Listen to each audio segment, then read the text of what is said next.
Welcome to Mega Music and Film. Hey, we got Cedric Petties in the house. How you doing, Hey, doing fabulous. Man. Fabulous. Hey, Fabulous. that's the entrepreneur in the house. What? Shoot. I've been waiting on this interview, man. Yeah. Hey, let's start it off with how you got started, man. Let's start with your upbringing. Let's talk about your music and what age that you got started in music, man. Wow, man, it goes way far back. I grew up on 8th Street, right off next door to OK Market. A few houses down. We stayed on one side for a year or so, and then we moved about 5 or 6 houses down, right off of 8th Street. Okay. And so I grew up on the east side. Music, then it wasn't a great part of my life from age 5 till, say, about 9 or 10. It still wasn't a great part of my life. It was something that I wanted to pursue, I enjoyed, but it wasn't a big part of my life. But growing up on the east side was it was cool. I didn't know no better back then. That I was on the urban area or the rough part of town. I didn't know that's all I knew. And this is in Oklahoma City, right? It's in Oklahoma City. And you grew up with both parents? No, man, I grew up with my mom and my dad. He was present, but he wasn't in my home. So it was really conflicting because that aspect leaves a void in your life where the men that you meet that are mature or are perceived to be mature, you always wanting them to fill some type of void that you got. And so I grew up like that, and I don't feel like I started becoming a man until later in life, to after 19, after I really got saved, man. Okay, so Yeah. Any siblings? Yeah, I got 2 brothers and 2 sisters by my mom. My dad, he has probably like 16 kids, man. Yeah. Okay. He was an entrepreneur too, though. Oh, okay. Yeah. Well, what did he do? He owned C&F Body Shop right off of 23rd and Prospect. And though my uncle and them, they have it now. But my dad, Frank Petties, was a big impact. He had a big impact as an entrepreneur in the city also. Okay, so you grew up on the east side. And what schools? Well, I went to Webster. And my mom, we were moving around a whole lot, which was really challenging for me because I went from Moon, I went to Page Woodson, I went to Lincoln. Some of these schools are no longer schools. Then I went to Jarman and went to Midwest City. I'm probably missing a few. I went to John Marshall for a year, and that was pretty rough back then. And then graduated from Midwest City. Okay. Dale City, I went to Dale City too for a year. Okay. Went to Dale Crest, went to Jarman, Kerr. Yeah, so. Okay. So we was talking about a few months back, and you mentioned that you grew up with the legendary artist Tony Thompson from the High Five. Rest in peace, by the way. So let's talk about Tony Thompson and how he was with the legendary group High Five, by the way. He had songs like I Like the Way, She's Playing Hard to Get. Remember that? Yeah. Quality Time.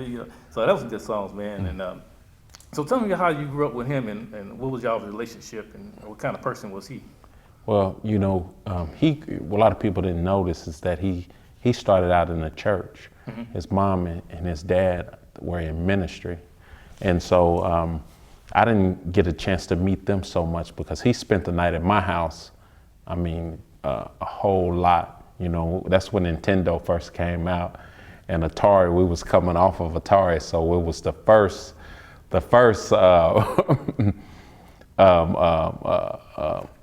games that came out. Man, we used to stay up all night long just playing. But he got his first. I think we were like 13, and he was like, "Dude, I got this music project, man. We sending it off, man, and something may be happening." I was like, "No, man, stop playing. Let me hear something." Mm-hmm. And he was singing. I was like, "Man, that's cool and everything." But I didn't take it like this dude is finna be traveling the world. I'm thinking like, you know what I mean? But his career just shot through through the roof.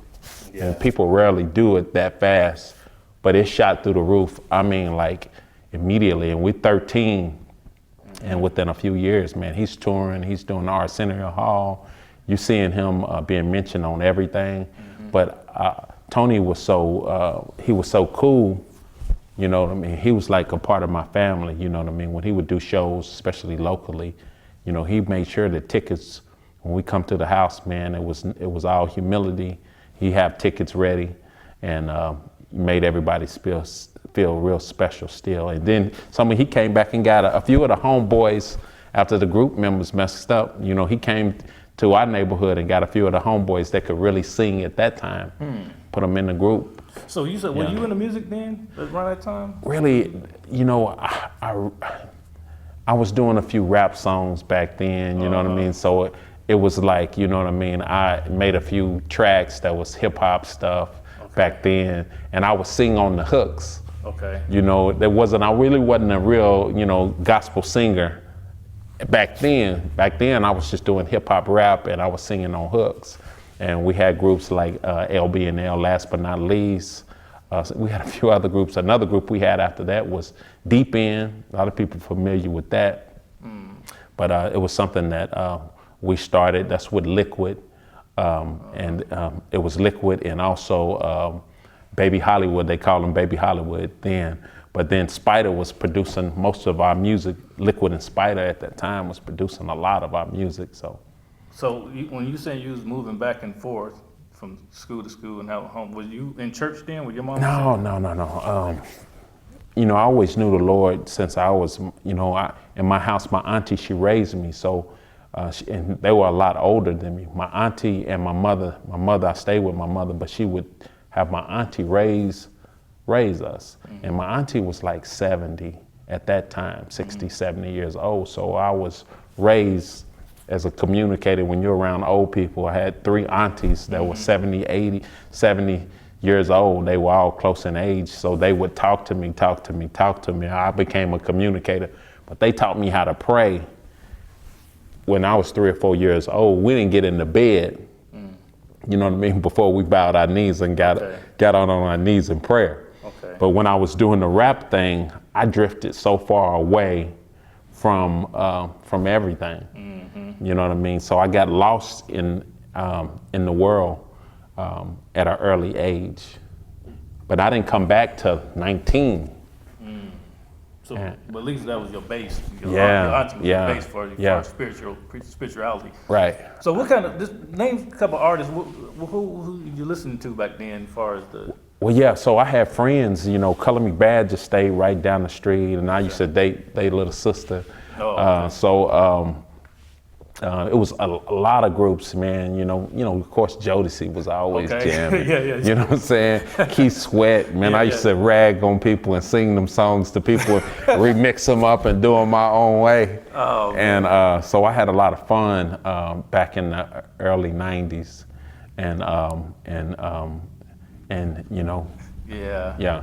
Man, let's go back to Tony Thompson, man. Rest in peace. I always wanted to meet that cat, man. Rest in peace. He was one of my favorite artists, man. I wanted to meet him, man. And they did pretty big, major things here in Oklahoma City and Texas. And rest in peace, Roger Clark. He was also a member of the High Five. He passed away, I think, last year or this year. Wow. So rest in peace, Tony Thompson. You can look at their story on YouTube if you'd like to know more about Tony Thompson and the High Five. So, let's get into your music. So you write, produce, rap, sing as well. Do you play by ear or do you read music? I don't read, but I do write, and I write by ear. My main instrument is the piano. Okay. I pluck around on the guitar, but mostly piano, and yeah. Okay. Yeah. So, you know, I've known you for a long time, man, about 10 years, man, and we met doing the music circuit, gospel music circuit. Most definitely. Let's talk about, so you think it'll get back to, you know, how we used to go out and perform and sing and things like that? You think it's good? It seemed like we got away from that, like the people got away from that, you know, especially after the pandemic. You think it'll go back to gospel groups and spiritual groups going back, performing churches and going homeless shelters. We used to go to homeless shelters and pray with the homeless people. It was like 30 of us, man. You think it'll go back to that? Yeah, I think I can say yes, but I think there's an evolution that's among all of us as we all grow and develop and branch out. And I think there's some new generations that are coming up that really need to take the baton also. They said it's something that's called like the 50s club. You know what I mean? I'm not 50, I'm just 45, but you know, when you turn 50, they say you start looking at your parents. Parents start getting closer to points of transition, maybe, if they wasn't too healthy. Right. I think some things evolve and change, your responsibilities and what you really want to do, how you want to impact, how you want to be effective with ministry. I think they evolve and change, and hopefully they grow and get better. But street ministry, like we were doing, and man, we would walk straight up to people, feed them, and talk to them about the Lord. Yep. I think that's something that this generation is really missing because, and you know, from the age 15 to 35 and 40 right now, 45, a lot of them are not doing ministry. So it's a challenge. Man, I do have to say this, man. I talk to a lot of people, and it seems like everything is kind of shifting away from God, man. People losing their faith, losing their morals, losing respect. There's a lot of killings, still racism still out there. You see a lot of rappers is getting killed. So what do you think that's why? Do you think is it the music, or is it? It's a little all of that, man. I ain't gonna say the music, but it's a little bit of everything. Huh? Yeah, and racism. You said some things that are triggers for a lot of groups of people in our community. A lot of people don't believe God is. They don't believe in God, our church. Because of racism. Because there are so many people who they see who have this Bible, who have really brainwashed and hijacked the Bible and put their own culture inside of it. So there's a lot of, in our community, black communities, that really have a hard time doing church. So we gotta rebuild in a capacity where we could see our culture within the Bible pages and the responsibility that we play because, or just Christians play in the entire world. We have to be inclusive of every nation, you know what I mean? And so it's easier for the gospel to be preached to people, especially if they can see themselves within those pages. And so the gospel has to be preached. Sometimes we as Christians can make it so much harder. But if we really focus and we really highlight some things, I think we could be more impactful and more effective. What do you say about the people who don't believe in the Bible? Like some people used to believe, and they get a little older, or they listen to other people, and they're like, I don't believe in the Bible. That's man written Bible, and I don't believe in that. So, what do you say? What do you think about that? I talk to a lot of people, and they tell me, it's a high power. I don't, It's like, oh man. Well, it is man written, but they were inspired by the Holy Spirit. What can I say? Just the truths, the prophetic truths, the accuracy of the historical evidence of the things. Our morality comes from the Bible. It's so many historical evidences that the Bible is so prophetic, from diseases to health to cures to medicine, and how we function for health purposes and cleanliness and how we eat. We can go on and on and on and on, but the historical imprint that the Bible's pages has had historically, even Father Abraham, all three major religions around the world for thousands of years, they know they have Abraham within their culture. You know what I mean? We can't get away from the Bible being an historical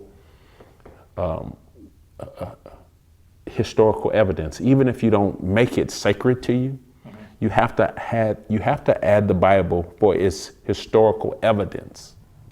And its testimony is so powerful for just historical reasons. And when you go back to the lands and you tie the Bible to it, there's no ancient historical book that has that much rich history in it. Nobody can name another book. When I'm always asking, please point me to the direction, you know what I mean, for your historical evidence. And the Bible's older than the Quran. I could go on and on with, fact after fact, man, but it's real. God is real. Well, I'm gonna say this. You hit it right on the nail. God is real. I still believe. I still have faith. I still walk in faith. And this is what this platform is about: uplifting people, positivity, awareness, and education. So True. I appreciate that. So we covered. We haven't covered you. Okay, you're a pastor. Let's get into the business side of things. Man. Hey, y'all, this is Cedric Petties, the entrepreneur. So you're a pastor. This is his church, by the way. I'm gonna show you around. He remodeled the church. So you're an entrepreneur. You have all kinds of trades. You remodel homes. You sell homes. You have a few workers that work with you. Let's talk about how you started your business and what it inspired you. It started right here, really, honestly, to tell you the truth. I say about 13 years ago, I bought this church, and I bought it for $10,000. It was hard for my church, my members, to digest me purchasing it, because this is, at the moment, this was the highest gang-related area in Oklahoma City. And right across the street, when I bought the building, it'd be about 18 essays. They had guns. They were drinking on Saturday nights. I would hate to come, but what we did, we transformed this community, and we gave into the community. We fed them, gave them clothes. We did their funerals, we did their weddings. We showed up. And now the community is high in demand. They're sending me offers they want to put hotels here. Oh, okay. And so God has really done some work in this area. If you see, we feel safe coming in, you know what I mean? We're watching our cars, but we feel right. But we feeling safe to be able to come to this area. And not only that, the remodeling, the mark that we put here was an upgrade for the community. And I believe the community receives it that way too, that it's been a blessing. But we transformed this church from a 10,000 church. This part of the church right here was open sky.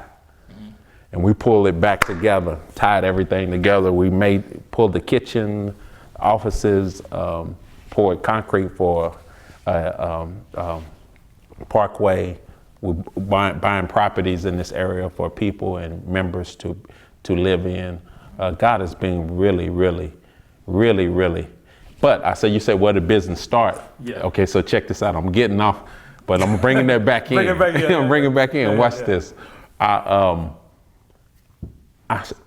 knew how to do a little bit of sheetrock and painting and be a laborer. But when I bought this church, I learned a little bit of electrical, plumbing, heat and air, carpentry, everything. And when I bought this, people started demanding that I work on their houses. And I sat down on this altar right here. This is where it all began. I cried one day. I was like, God, I can't do this no more because I owe too many people. I was tired of being broke. And so I got right down on this altar and I said, God, help me, give me a strategy. And houses started coming left and right for me to buy. And back then, 2007, 2008, 2006, 2009, they were coming like water. I mean, people were selling me houses at that time for $3,000 a month, $7,000, $5,000. And the crazy thing is I didn't even have the money to give them $3,000. They would finance $3,000 out to me for a house and let me pay them $125 a month. Before you know it, I had did over 50 houses within a 10-year span. And it changed my life. It changed my life because I didn't even know, after I was just buying $3,000 and $5,000 houses. I thought that's what they were worth. You know what I mean? I didn't even know I had become a millionaire. To years later. You know what I'm saying? Man. I didn't even know. You know what I mean? And I'm just saying that to help people to understand something. It's not about the numbers. It's not about a title. A lot of people just want to spend $1 million. They don't want to do the work to become a business person, a person that's into business. They just want to spend money. But I had so many responsibilities with this church, with my family, and just handling business. God needed to put me in that position to be able to bless some people. We feeding the community. We out here working really hard. You know what I mean? And so that went into my business until I didn't even have a structure. I didn't have an LLC. I was just doing it. Just trying to make means eat and have people to have a place to stay. It all just came. The principle, seek ye first the kingdom of God and all his righteousness. It's been a real part of my life because I was putting him first and things were coming because it was a necessity for the things. And so, but from that grew a craft too. You know what I mean? It grew a craft because now the craft I can share with other people and teach other people about the lessons that I learned, the headaches, and also the seasons of time, because there are seasons where you could get 15, 20 houses because we're in recession. We're coming out of recession. You want to brace yourself and wait so that transfer of wealth, you'll be ready for it. And so that cycle happens every 8 to 15 years where we kind of depend upon a recession. And we know that wealth is going to transfer.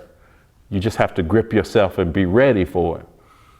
So it's a lot to learn in business. Okay, I'm gonna back up just a little bit. So you say you bought the church for $10,000. So how did you come up with the 10? Did you get a loan? Did you get a loan? So I was struggling because I went to my 401k. Okay. I only had 15,000. You know, if you take that out, it's going to be they taking 20% out. They penalize you. So I really had 12,000 left. Okay. And so after I bought it, I had a couple thousand left. Okay. You know what I mean? Which is impossible to do. And so we did a lot here. It was a lot of families, got a lot of good people that gave. You know, it was just a small handful of people that was consistent. And usually in churches, people think because a lot of people come to churches, it's usually only like 2 to 5% of the people are even givers. You may have 5 people in a small church that support you financially. And so those people have been such a blessing to my life. I wish I could name them, because I'd call them out. But somebody gonna feel left out. Feel left out. That's good. But it's people that have been so faithful and been so good and generous that allow us to finish this building, complete this building. Then God gave me strategies. He would tell me, I would have these properties. Now when the recession lifted and we at the height of the real estate climax, some of those properties that I bought for $3,000, $5,000, I've been selling some of them for $70,000. You know what I mean? Yeah. And that changed. I never saw that coming, but that changed the whole positioning of everything. Okay. So you told us how you bought the church from your 401k. Now, how did you get into learning how to remodel the home? Did you YouTube or trial and error? YouTube, come talk to you? when I first started, YouTube was a little slow. Yeah. You had that dial-up. No, everybody don't know about that dial-up. You'll be waiting forever to get a video. But information, we are in the information age where information is coming so fast. Yeah. You could be a plumber in a week. Okay, You know what I mean? okay, If you yeah. concentrate enough. Yeah. You could be an electrician in a week if you concentrated. But what I would do is I would pay electricians, or I would come to an electrician. I'd be like, hey, or I come to a masonry, somebody who lays bricks, a mason, and I would say, hey, I work for you for free. Got you. And I would walk up on work sites and say, hey, I want to learn this. I'll work for free. They'd be like, no, man, I can't let you work for free, but you can work for $10 an hour. And you know what? What's so crazy is at that time, I was already a millionaire. You get what I'm saying? Okay. That sounds stupid and crazy, right? But check this out. At that time, I was already a millionaire, but I was walking up, I was paying for the skill. I got you. You get what I'm saying? And it's not that I wanted to, go into being a mason full time. It's that I wanted that in my belt buckle, the experience. Because when you become a boss, you don't have to do everything, but you got to know mostly everything. I got you. You got to be able to govern people and show and say, hey, listen, I appreciate what you know, but this is the way I want it done. So you really didn't have to learn how to, because you're already a millionaire. Right. But you wanted to learn the craft. Okay. But I want to say this too. Just because you're a millionaire on paper, that don't mean you have access to do everything or get anything that you want. Okay. Even now, you know what I'm saying? There's, you know what I mean? Your faith is not on a budget, but you still have to, bring that budget and use faith to cause it to get where you're trying to go and do have the impact that you're trying to have. And so I wanted to be full rounded in some areas of construction so that if I was to remodel anybody's house, I didn't have to go nowhere. I could be a one-stop shop. Right. And I could choose whether I wanted to spend my time. I wanted to trade my time for $5,000, $10,000 for somebody. Right. I wanted that option. And I still do that now. I stay up late nights after I get through watching ministry. Yeah. I stay up late nights and I'm still perfecting my craft. I watch woodworking and heating, air, and carpentry. And I love building projects because it's something inside of me, kind of goes with bridge builders, but I love watching and I want to branch into developing properties and move into taking property directly from the land into complete communities. And so learning that craft, it actually saves you some money if you have options. Oh yeah. If you want to pay someone, if you can do it yourself, pretty much. And that's a way you have to be. Like somebody was telling me the other day, they was like, man, how did you fix, you came in because one of their workers left a plumbing job wide open. And I just went in there and I'm in there 30 minutes. I pull it all together. Like, how did you know all of that? I said, I gotta know all of this because if I have a tenant and something breaks, it would behoove me to be spending an hour in their house playing around. I want to be out in 5 minutes. I want to go in there, bow, and they like, wow, how you got that done so fast? But now I'm back to my life. And real estate is not a lifestyle career all the time. We look at the gurus because they driving these fancy cars and they pulling up in these new suits and they making it look glamorous.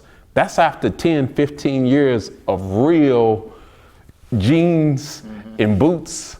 You know what I'm saying? So they making us feel like it's easy, but most of the time you see me, I'm in my truck. Yep. And I'm got my hoodie on. Yep. And I'm getting it. Yeah, man, that's an awesome story, man. Let's talk about if someone wants to become an entrepreneur and wants to get into real estate.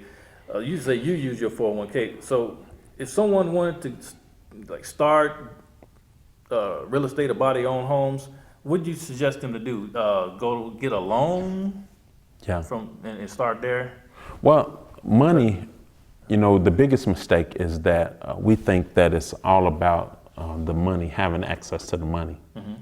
That was my biggest mistake, and that hindered me. I worked for a good, humble guy by the name of Isaac Williams since I was 16. And he helped me a lot. But I had the courage. I'm gonna be just like you, man. I'm gonna go out here and get these houses. I'm gonna do this thing. And I would go to the banks and they would just bust my bubble. I went there 7 or 8 times and they told me no. And so discouraged. It took me 15, 16 years before I could buy my first house. So part of that is a lack of somebody just holding your hand and taking you through it. And I didn't have anybody. I can't even reflect back in my community now and think of anybody who would have grabbed my hand at that point. I would feel like I was left out. And that's why I always try to be informative. Like it. When people reach out, I try to reach back out, or I try to give the information. You know what I mean? I don't always try to sell value like some people do. You know what I mean? I can, and I have at certain instances, you know, saying, you know, made it available for people. But I try to give more. I try to take from the rich and give to the poor. Mentors is the answer, I think, you know. Yeah. So I guess I know a little bit. I guess if someone wanted to start, like you said, you can get a loan. You can start an LLC. But most important is credit. It's good to have good credit. You know. Yeah, I think so. And credit's in real. Believe this or not, I did 50 homes with bad credit, starting at the beginning. Yeah. My credit score was like 540. Okay. So I say that and let that known because I don't want people being discouraged. I got you. Because they got bad credit. Because there are ways around it. Okay. You know, there are ways around it. But now, you know, my credit is pretty decent. I worked hard to get that back in order. Yeah. You know what I mean? That's a key point. just try to keep your credit in order. Like, you know, just, if you can, pay your bills on time. You know, try not to get behind. That's everything. And if you want to talk about how you can rebuild your credit?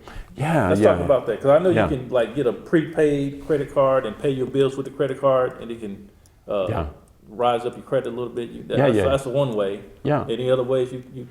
Yeah, it's a lot. You know, I also recommend that you get with a professional credit builder or someone who can clean your credit. I think I had somebody take, and I would plug them, but I don't know if it's a great time to plug them. But I would tell you, I think they took like 38 things off my credit, like a $100 medical bill since I was 17, or blah blah blah, all this little bitty stuff that's just, but it swiped it. You know, it took about 2 or 3 months, and you know, maybe $1,200 or something like that, or a little bit more, maybe more now, but that my business would have been 10 times more if I would have had that experience and knowledge of how much that's important. Just imagine 10 times stronger than what I've already built if I would have had that aspect together. But I inherited a lot from coming from a fatherless home. You get what I mean? I inherited some bad practices, some bad thoughts, some bad ways of doing things because I didn't have somebody to say, listen. Structures. A lot of people go through that right now. Yeah. I didn't have a father to say, hey, I'm gonna put you on my credit. Right. You know, and we're gonna build you some credit. We're gonna help you blow this thing out. We're gonna help you get your first house. We're gonna help you. We're gonna leave you with a house. You know, I didn't have the baton that way. I'm starting from the bottom, and all I got is a heart and a hope. That's why it's important for us parents to teach our kids, man, about credit, building credit, saving money, and things like that, man. That's very important. We didn't have that, so it kind of set us back a little bit, but we know now. So like I said, this is the reason why this platform. It's so powerful. This is powerful. This is powerful. Yeah. So you can. Like I said, you can get a loan. You can use your 401k. So what about if someone want to buy a vacant home? I know you got yours pretty rarely cheap. You got God bless you, but I heard you can buy homes that's people did pay their taxes. You can get them pretty cheap. Yeah, you can always go to the auctions. Auctions, yeah. But in Oklahoma, unfortunately, all of these investors from out of state, they flooding into Oklahoma City. And they're beating us at the auctions. I mean, the houses at the auctions are now going for 60, 70,000. Same as the ones I was buying for 3,000, 4,000.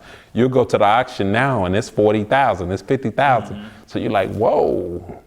So, and what's happening also too, you got people, the whole economy is changing because you have big organizations now that are saying we're now gonna move into real estate. And people who just want to be wholesalers or just want to start investing, you have to dig in the trenches so hard just to get a few properties, because they'll come in, the huge institutions, and they will outbid you by 30%, and you can't afford to pay the price that they're willing to pay. And so there's some changes happening, some dynamics, because everybody is in the real estate now. I mean, everybody. And so there's some ways that you have to find. You have to be very crafty, and you have to learn how to evolve, because there will be a limitation on properties in a while unless the recession hits really soon. And, a lot of people start letting go of those properties that they were holding on to.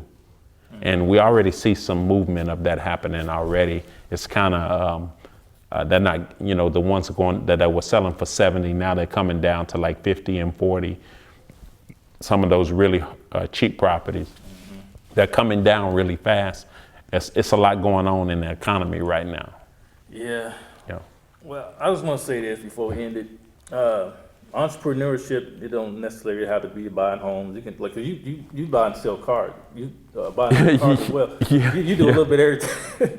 But if you wanted to start a lawnmower service or sell product, I got that too. Clothing line, YouTuber, whatever. Just stay encouraged. Never give up. Just keep going and going. People might try to shut you down or hate on you or bring you down. Just keep going. That's all I got to say. Keep going, man. That's true. Man, and I want to add this too before you close. Okay. The way that you can finance houses without the credit. Okay. There are some ways. Focus on your lines of credit. Yeah, it's also hard money lenders. I hate to mention hard money lenders because they charge you a tremendous amount of interest rate. They might charge you 12% to get in the game. But if you got a house and say, for instance, you got a great deal of $20,000 house and they charging you 12%, it don't matter. It don't matter that you don't got the best, but you take that opportunity, you get your credit together, and now that you got control of the house, you go back and refinance. It's easy for a banker to say yes to you once you have a house. Then they'll refinance it because you have something to leverage. If you don't pay them, they'll take the house. And so, but there are hard money lenders. There are people who, because of inflation, they're losing money. They have $1 million in the bank, or they have $10 million in the bank, and because of inflation, inflation being, 4%, you know what I mean, and it's rising so fast, their money in the bank at 1%, or if on a good bank, 2%, they're losing 2% of interest. And so with their money set in the bank, they're looking for people who want to work their money for them. They don't want to work and go out into the housing business. You want to work and go into the housing business. But if you can prove to them that you'll be faithful with their money, they'll be happy to give it to you, lend it to you. Really? But you got to know how to ask for it. And after you learn how to ask for it, you know what I mean? You got to do what you said you were going to do. That's where people get lost. They get that rush of $60,000 and they're in the Bahamas. You know what I'm saying? Right. They chilling. Wow. You got to focus. This mind, is a powerful thing. Man, before we go, man, I like to do you want to give out some shout outs? I know you got an album coming out. Yeah. You want to talk about the album? Let's talk about that real quick. Yeah, we are polishing the album. This is your second album, right? It's my second one. Yeah. It's going to be some fabulous music. You know, Melvin Roberts is a guy who, since I was 13, and we met with last but not least, we started recording with Melvin a long time ago. He's a good friend of mine. He's good people. And, you know, a lot of these ideas start out in my home, and I'm building my own studio in my house. I've been doing that for the last 4 weeks. Okay. And, but Melvin is a great guy who I think I'll always be working with him in some capacity with music. But he helped out on this project and made it come alive. Made it, it's some songs that are live songs that I don't think that we've been getting in a long time, the quality and just musicianship and vocals. We have some of the best singers from Oklahoma City playing a part. And then I got some features with some great local artists that is dynamic. It's gonna be amazing.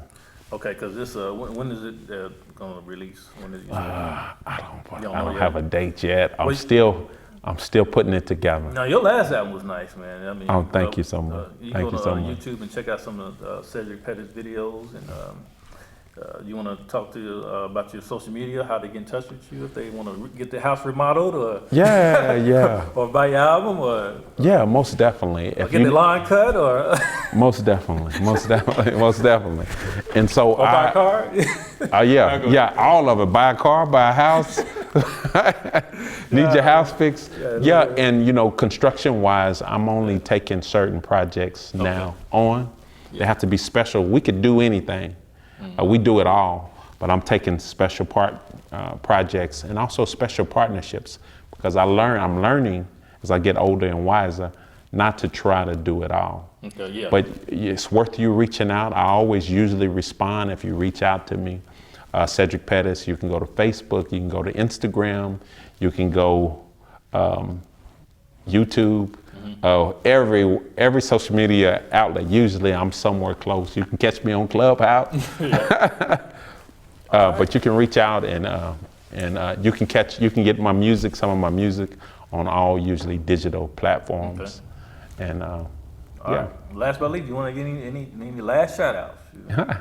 Shout out to my church family. Hey, listen, I love y'all to pieces. I thank y'all so much for always coming into the house of the Lord or just watching online. I love y'all and I appreciate y'all. Even some of the people who may not even be a part of church, you partners with me, you work with me, and some of the friends that have always been supportive. Some of them who've came out and worked hard to be supportive. Hey, listen, I just say I love you and I appreciate you. God bless you, God bless you, God bless you. Yeah, this concludes our interview with Cedric Petties. Hey, I appreciate you coming by. I remember when my car broke down at one time, and Cedric Petties let me borrow one of his auction vehicles. I appreciate that, man, for coming through. All you entrepreneurs out there who's seeking to be entrepreneurs, don't give up your dream. Never give up, and it'll come through for you. And my name is The Omega. Subscribe to my page, and I appreciate it. Thank you all. 'Cause we need more to make it through.